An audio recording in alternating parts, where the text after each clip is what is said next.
वीरान कारखाने में माइल्स अकेले अपनी डेस्क पर बैठे हैं। सन्नाटा केवल रेडियो की हल्की आवाज से टूटता है। रेडियो चालू होता है, खाली जगह को एक रहस्यमय संदेश से भर देता है। सच्चाई नीचे छुपी है, कंक्रीट के नीचे। माइल्स रुक जाता है। उसका भाव ऊब से जिज्ञासा में बदल जाता है, क्योंकि वह धीरे धीरे रेडियो डायल घुमाता है, आवाज के स्रोत की तलाश करता है। रहस्यमय शब्द हवा में लटकते हैं।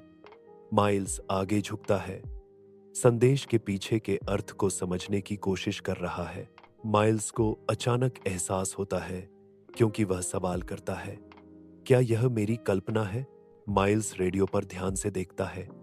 उसके चेहरे पर भ्रम और दृढ़ संकल्प का मिश्रण अंकित है। वीरान कारखाने के दिल में माइल्स अकेला खड़ा है। उसकी टॉर्च की किरण दमनकारी अंधेरे को चीरती है। उसकी रोशनी फर्श में एक सूक्ष्म उभार पर पड़ती है, एक भूला हुआ रहस्य जो उजागर होने का इंतजार कर रहा है। एक आह के साथ माइल्स पुरानी फर्श बोर्ड को ऊपर उठाता है, जिसके नीचे एक गहरा गड्ढा दिखाई देता है। वह घुटने टेकता है, अंधेरे में झांकता है, और एक जंग लगा धातु का डिब्बा परछाई से निकलता है। जैसे ही माइल्स बॉक्स खोलता है, एक निराकार आवाज गूंजती है, तुम्हें यह मिल गया है। यहां दबे हुए अपराध को कभी नहीं भूलना चाहिए। माइल्स बॉक्स को ध्यान से देखता है।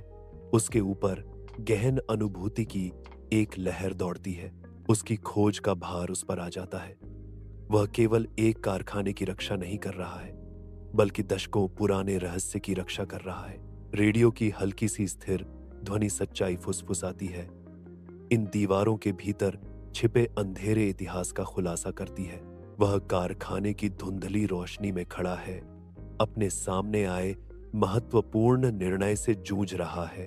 अतीत का भाग्य उसके हाथों में है। क्या वह अपराध का पर्दाफाश करेगा, या हमेशा के लिए इसे अंधेरे में दफन कर देगा?